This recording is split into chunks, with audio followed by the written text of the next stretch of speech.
Pessoal, na aula que vem, nós veremos o nosso último assunto, que é tratamento de exceções. Tá? Como eu tenho um tempo considerável ainda para o fim da aula, eu vou começar ele já, mas eu não tenho como ir até o fim. Tá? Mas, por que eu vou começar ele já? Porque como sábado que vem é a nossa última aula, as dúvidas que vocês tiverem na próxima aula, vocês não terão como tirar, certo? Exceto pela própria aula. Então, eu vou começar esse assunto aqui, para vocês verem qual é a ideia. E nisso aqui, vocês já ganham uma nova tarefa para casa, para a semana que vem, que é o quê? No exercício ali dos arquivos, o usuário vai poder passar o PF para você, certo? Mas e se o arquivo não estiver lá dentro daquele PF para leitura? O que vai acontecer? Vai dar pau, certo? Por quê? Porque se você tenta abrir um arquivo para leitura que não existe, faz sim. Teu arquivo quebra. Teu script quebra. Não é que ele não faça nada. Teu arquivo dá erro. Tá? Porque abrir um arquivo para leitura que não existe estoura uma exceção. E o que você deve fazer? Tratar a exceção da melhor forma que você acreditar. Eu não estou brincando quando eu digo isso. Você deve dar a melhor solução que você acredita que resolve o teu problema. Se você quiser que a tua solução seja mandar no terminal Zé Mané, você manda no terminal Zé Mané e é isso aí. Tá? É uma solução? É uma solução. É uma boa solução? Aí é outra história, certo? Então, você pode. Então, o objetivo é que você trate isso da forma como você acredita ser a melhor solução. Bom, por que eu estou passando essa bola para vocês? Para que vocês pensem... Porque vocês são usuários de celular, vocês são usuários de computador, vocês são usuários de um monte de coisa, certo? Então, vocês têm noção do que é uma boa saída e uma má saída de um código, porque vocês usam, certo? Então, você deve criar com base no que você acha que é a melhor saída. Tá? A melhor solução. Beleza? Ok. Pessoal, quando eu vou tratar exceções, eu preciso diferenciar exceção de erro. Uma exceção não é necessariamente um erro. Tá? Quando que eu tenho um erro em Python? É quando você escreve besteira. Literalmente. Tá? Ou seja, você está escrevendo Python do jeito errado. Então, se você não usa o padrão definido da linguagem, você tem um erro. Mas quando você usa um VS Code, por exemplo, ou usa um PyCharm, ele já te dá esse spoiler, né?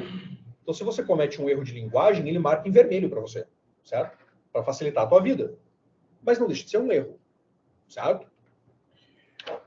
Pessoal, esta última ali eu vou tirar porque isso aqui é coisa velha. Mas quando você tem um erro desse tipo, em que você errou a linguagem, você tem um syntax error, certo? Então, o VS Code marcou em vermelhinho, mas você fala, esse VS Code não sabe de nada, vou executar mesmo assim. Né? O que vai estourar para você na tela é um syntax error, certo? Em traduções antigas, traduções mal feitas, mas isso não é tão válido para o Python assim, ele é relativamente mais novo, existia um erro de tradução que trazia um parsing errors, como se fossem syntax errors. Tá? Mas isso é um erro de tradução. Tá? Que hoje caiu bastante em desuso. Eu vou limpar esse troço aqui porque é feio. Tá? Mas, o que acontecia? Em traduções antigas, foi traduzido parsing error errado. Tá? E aí eles foram trazidos como se eles fossem syntax errors. Mas são coisas diferentes. Tá? Um syntax error é quando você não usa a linguagem da forma correta.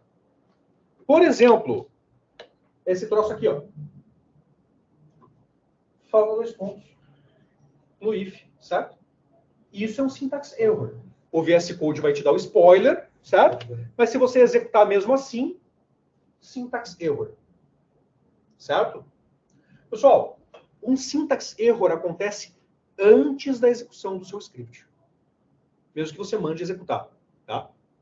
Por quê? Porque quando você executa alguma coisa, existem 2 momentos. Existe um momento que é o tempo de compilação. Existe um momento que é o tempo de execução. Tá? Então, o seu script, seja ele compilado ou não, ele possui duas etapas. Tá? Uma primeira etapa, que é uma etapa de compilação, que é o caso do código C, por exemplo. Então, você tem erros de compilação. E você tem erros de execução. Para o Python é um pouquinho diferente, porque ele não compila, certo? Mas você tem erros que acontecem antes da execução propriamente dita, que é quando ele está interpretando o teu código. Tá? E aí ele vai apontar para você onde o erro aconteceu. Pessoal, o interpretador nem sempre é assertivo onde o sintaxe erro aconteceu. Por quê? Porque você escreveu o Python errado. Como é que ele vai saber cadê o erro? Certo? Então, algumas vezes ele é bastante específico. Ó, tem um erro aqui, ó. Mas ele não te diz o que está faltando, porque ele não sabe. Mas aqui claramente é um 2 pontos, certo? Pode acontecer de ele apontar a linha errada. Por quê? Porque o erro é tão bizarro, né, que ele não sabe cadê. Tá? E ele aponta qualquer coisa. Fala, ó, mais ou menos aqui tem uma zoeira. Mas eu não faço ideia do que é. Tá? Às vezes o erro não é tão bizarro assim, tá? Por exemplo, você está fazendo um dicionário meio grande e você esquece de fechar a chave.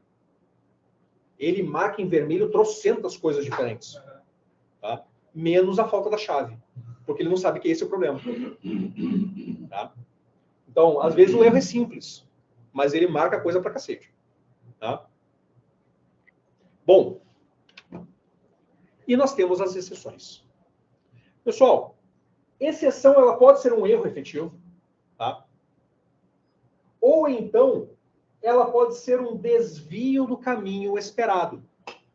Por exemplo, se eu quero abrir um arquivo para leitura e o arquivo não existe, isso não é um erro. Isso é um desvio do caminho esperado, porque eu esperava que ele abrisse para ler, certo? Uma exceção acontece em tempo de execução. Então, o teu código já está funcionando. O teu script já está rodando. E aí, no meio do caminho, um desvio acontece. Isso é uma exceção. Tá? Se o teu código já está rodando, você não consegue resolver esse problema antes de entregar o teu código. Certo? Então, lá dentro do código, você tem que ter alguma estrutura que te permita solucionar isso de antemão. Tá? Prevendo os possíveis erros ou prevendo os possíveis desvios. Tá? Então, pessoal, para tratar exceções, você tem que ser meio mandiná mesmo. Tá? Não tem outro jeito. Você tem que entrar, você tem que olhar para o teu código e falar, o que meu usuário vai fazer aqui? Tá? E tentar resolver. Você vai conseguir resolver todos? Não vai. Tá? E aí é que nasce o bug. Tá? Se você conseguisse prever todos, bugs não existiriam. Simples assim. Tá? Pessoal, tome cuidado, porque exceções em Python não necessariamente existe para tratar erro. Tá? Eu posso fazer um código padrão usando exceções para controlar fluxo, assim como eu faço com o if, por exemplo. Tá? Então, no Python, não é só para tratamento de erro. Eu posso realmente fazer controle de fluxo usando exceção. Tá? Então aqui, ó.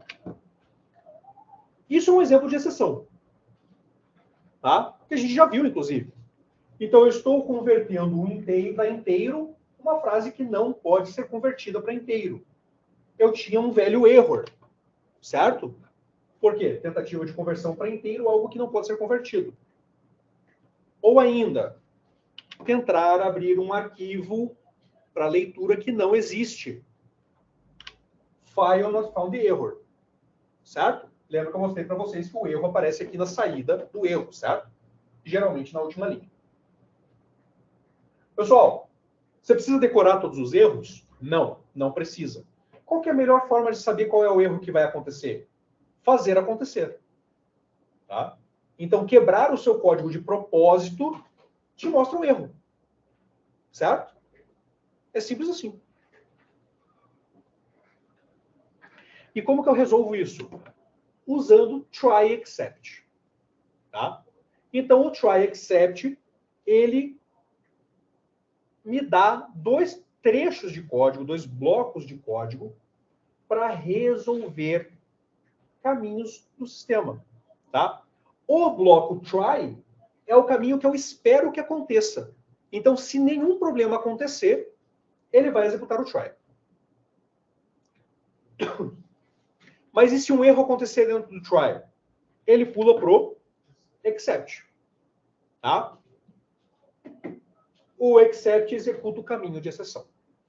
Pessoal, o try e o except são antagônicos. Como assim? Se o try executar, não vai acontecer except. Isso, exato. Tipo um if else. Agora, se der pau no try, ele tenta o except. Tá? Beleza?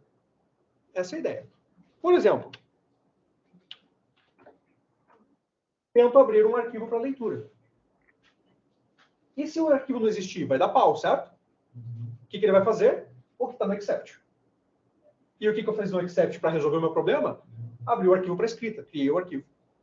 Aí você olha, mas tem um mais ali. Pessoal, quando eu uso W+, eu estou abrindo para escrita e para leitura. Tá? Mas usando a regra base, a regra da escrita. Ou seja, ele destrói o arquivo original. Só que aqui eu não tenho arquivo original, certo? A tentativa de leitura deu pau. Então eu crio o arquivo usando W e já mantenho ele aberto para poder escrever. Para poder ler. Essa é a ideia. Tá? Mas se eu acabei de criar, não tenho o que ler, certo? É. E se tinha também, já não tem mais. Se tinha, já não tem mais. Tá? Então, dessa forma aqui, ao invés de estourar na minha tela um file not found, o que ele faz? Ele tenta resolver o problema. Essa é a ideia do except. Tentar resolver o problema. Pode ter vários desses que não tem problema? Ou ele vai deixando o código mais lento? Você pode ter vários desses e não tem problema. Tá? Por exemplo... Quanto mais, melhor. Não necessariamente. Entendeu? Pô, eu faço essa brincadeira com meu filho de 5 anos. Ele vai fazer 5 agora em fevereiro. Então, eu olho para ele, cara, 5 é muito? Aí ele, 5 é muito, por quê? Porque ele acha que ele tá falando de quantos anos ele vai fazer, certo? Aí eu olho para ele, quer 5 chinelada? Eu... Mas 5 é muito? É. Né? Então, assim, aí quando você tô comprando doce para ele, cara, quer 5 doce? Quer 5 é muito? Não. Quer 5 chinelada? Não, é muito. Né? Então, tudo depende de referencial, certo? Então, quanto mais exceções, não necessariamente é melhor. Tá? Mas eu vou mostrar um exemplo disso. Então, aqui, ó. Try e except são as palavras-chave. Try é o caminho esperado. O bloco não precisa ter um comando só, tá? Pode ter N comandos ali dentro. Mas ele vai ter, no try, ele vai avaliar todos. Mas se qualquer um deles der pau, ele pula para o except. Mas é isso. Tá? Então você tem que tomar cuidado com o que você põe no try também. Tá? Por quê? Porque às vezes você tem 3 linhas de try. E as 3 linhas podem dar erros diferentes. E agora? Quem que você está resolvendo? Se uma das 3 der certo, ele também não executa. Porque aí que tá, todo mundo tem que funcionar. Tá? Então aqui. E o except? Caminho de exceção. Pessoal, try e except andam juntos. Então eu não posso ter try sozinho ou except sozinho. Eles sempre funcionam em par. Tá? Diferente do if, que eu posso não ter else. Aqui não. Try e except tem que existir. Tá? Aqui tem um exemplo de exatamente o que você acabou de perguntar. Posso ter múltiplas exceções? Sim. Por quê? Porque quando eu faço um except, eu posso dizer qual o problema eu estou resolvendo. está esperando. Tá? Então, eu posso ter múltiplas exceções e eu resolver cada tipo de exceção de forma independente. Aí, o porquê que cada nome tem um erro. Tá? Então, aqui, por exemplo, estou recebendo um valor via input, certo? Que pode ser qualquer coisa. E o que eu estou fazendo aqui? Uma divisão de 1 pelo valor digitado. O que acontece se o maluco digitar abacate? Ele vai receber a mensagem. O inteiro não vai converter, certo? Vai dar pau. E aí, qual que é o tipo de erro? value error. E aí eu falo, valor não pode ser convertido para inteiro. Certo? Por quê? Porque é um erro específico. Mas e se o cara digitar 0? Converte para inteiro? Converte. 1 dividido por 0. Em números inteiros a gente não resolve, certo? Então eu tenho uma exceção chamada zero division error. E aí eu falo o quê? O valor não pode ser 0. Ou seja, eu estou especificando a exceção a resolver. Tá? E aí ele busca a exceção correta. Tá, mas e se não for nenhuma dessas duas? Meu código quebra do mesmo jeito. Porque eu só estou tratando essas duas. Eu poderia aqui embaixo, na linha 10, colocar um except genérico? Poderia. Tá? Então eu poderia ter só except 2 pontos, erro desconhecido. Tá? E nesse caso aqui, ele poderia digitar um número com vírgula, tá? Porque eu converteria para inteiro, isso não dá erro. Tá? Mas existem problemas específicos do input extremamente raros, tá? Em que, por exemplo, o input falha. Pode acontecer. Isso é um erro do sistema operacional, geralmente. Tá? E aí seria um erro desconhecido, porque ele é tão raro que você nem se dá o trabalho de tratar. Porque é raro. Se o cara tentar de novo, funciona. Na verdade, tem que procurar os principais erros e tratar eles. Essa é a ideia. Por isso que é um trabalho tipo Nostradamus, entendeu? É. Você tenta prever o futuro, você tenta prever os problemas que vão acontecer. Procurar depois uma lista de erro, deve ter. Não sugiro. Não vale a pena. Não vale a pena. Tá? Quando você está criando o teu próprio código, você aprende quais os erros que podem acontecer ali por experiência. Testando. Entendeu? Então, quanto mais bug você resolve, mais você descobre quais os possíveis problemas. É simples assim. E testando, óbvio. Se eu coloco uma lista ali, já não vai acontecer. Mas em engenharia de software, existe teorias de como fazer solução de problemas e busca por problemas. Tá? Então, como que você faz um bom teste? Que tipo de valores você coloca num teste? Então, em engenharia de software, geralmente ensina isso. Tá? Então, se você buscar lá, por exemplo, 2 tipos de teste, que são teste de caixa branca e teste de caixa preta, você vai ver como fazer alguns tipos de teste. Tá? Mas é um assunto que vai longe. Tá? Mas vocês conseguem buscar, né? Como fazer um bom teste. Então, Bom, mas aí nesses dois aqui dá para tratar muita coisa que entra errado no input. dá sim. Tá? Mas aqui na linha 10, então, eu poderia ter um tratamento genérico de exceção. Tá? Erro desconhecido. Erro desconhecido. Pessoal, o except genérico sempre tem que ser o último cara, tá? Porque se você colocar ele em cima, e o código vai permitir você colocar em cima, ele vai olhar, opa, é uma exceção? É. E ele não olha para o resto. Ele resolve aquilo ali e pula fora. Tá? Então o except genérico tem que ser o último cara. Isso funciona bem parecido Tá. com Sim, sim. Pessoal, com isso que eu mostrei para vocês aqui, tem mais coisa, tá? Bem mais coisa. Ó lá. Mas vocês conseguem fazer o exercício já. Por quê? Porque eu acabei de mostrar ele. Divisão por 1. De 1 por esse, pelo elemento que foi dado input. Então, eu literalmente acabei de resolver o exercício para vocês. Tá? Ou seja, vocês conseguem fazer. Tá? Tentem. Vai mandar lá no... Oi? Vai mandar lá no... O quê? chat, né? O quê? Exercício. Tá no slide. Tá lá. Beleza. Tá no slide, lá no exercício. 28, então.